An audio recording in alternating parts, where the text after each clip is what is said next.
ప్రియులారా, మన ప్రభు అయిన యేసుక్రీస్తు నామములో మీకు శుభోదయం. ప్రతిదినం ప్రభుతో అనుదిన ఆత్మీయ ఆహారం. జూన్ 19 శుక్రవారం. నేటి లేఖన పఠనం యెషయా గ్రంథం 55వ అధ్యాయము 1 నుండి 13 వచనాలు. నేటి ధ్యాన లేఖనం యెషయా గ్రంథం 55వ అధ్యాయము 1-2 వచనాలు.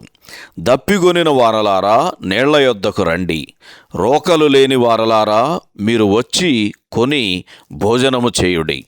రండి, రోకలు లేకపోయినను ఏమియూ నీయకయే ద్రాక్షారసమును పాలను కొనుడి. ఆహారము కానిదాని కొరకు మీరేల రోకలిచ్చెదరు? సంతుష్టి కలుగజేయని దాని కొరకు మీ కష్టార్జితమును ఎందుకు వ్యయపరిచెదరు? వ్యాఖ్యానాంశం ఉచితమైన గొప్ప రక్షణ. ఉచితమైన గొప్ప రక్షణ. వ్యాఖ్యానం: అరణ్యములో మోషే చేత కొట్టబడిన బండను పోలి క్రీస్తు శిలువలో నుండి ఆశీర్వాదము, జీవముతో నిండిన నది ఒకటి ప్రవహించుచున్నది.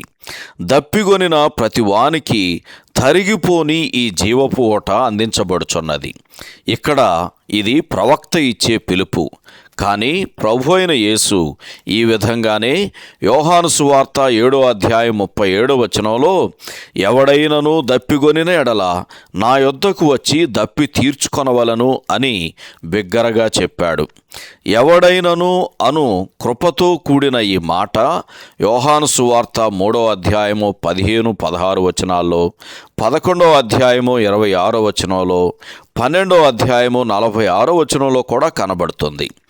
దేవుడు ఏర్పాటు చేసిన గొప్ప రక్షణలో 2 ప్రత్యేకమైన లక్షణాలు కనబడుచున్నాయి.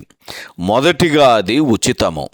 మనుష్యులు తాము పొందగల వాటిలో అన్నిటికంటే శ్రేష్టమైన దానిని రోకలు లేకపోయినను ఏమియూ నీయకయే పొందగలిగే అవకాశముండినను తమకు సంతుష్టి కలుగజేయని దాని కొరకు అనేక కష్టాలు పడతారు, విస్తారంగా ఖర్చు చేస్తారు.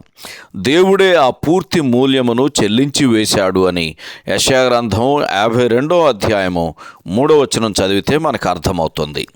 రెండవదిగా, రక్షణను ఇప్పుడే పొందాలి. యెషయా గ్రంథం 55వ అధ్యాయము 6వ వచనంలో రాయబడినట్లు, యెహోవా మీకు దొరకు కాలమునందు ఆయనను వెదకుడి. దేవుడు సమీపముగా ఉన్నాడు. మితి లేకుండా ఆయన క్షమిస్తాడు. అయితే మనం త్వరపడాలి. ఒక సమయం వస్తుంది, అప్పుడు మనుష్యులు ఆయనను కనుగొనలేరు, ఆయన యొద్దకు రాలేరు అని యోహాను సువార్త 7వ అధ్యాయము 34వ వచనంలోను, అలాగే 8వ అధ్యాయము 21వ వచనంలోను ఈ మాటలు చదువుతాం.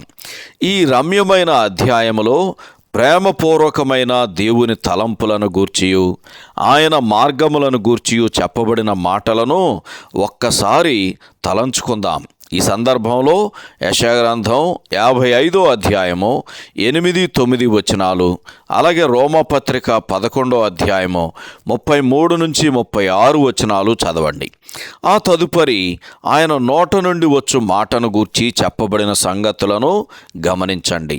యెషయా గ్రంథం 55వ అధ్యాయము 11వ వచనంలో, అది నిష్ఫలముగా ఆయన యొద్దకు తిరిగి వెళ్ళదు అని రాయబడింది.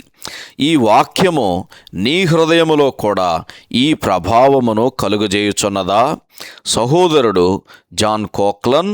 శుభములతో వందనాలు. ఈ సందేశాలకు సంబంధించి కానీ బైబిల్కు సంబంధించి కానీ మీకేమైనా ప్రశ్నలు ఉంటే ఈ క్రింది నంబరుకు వాట్సాప్ ద్వారా పంపించండి. మీ ఆత్మీయ క్షేమాభివృద్ధి కోసం అనుభవజ్ఞుల ద్వారా జవాబులు అందించబడతాయి.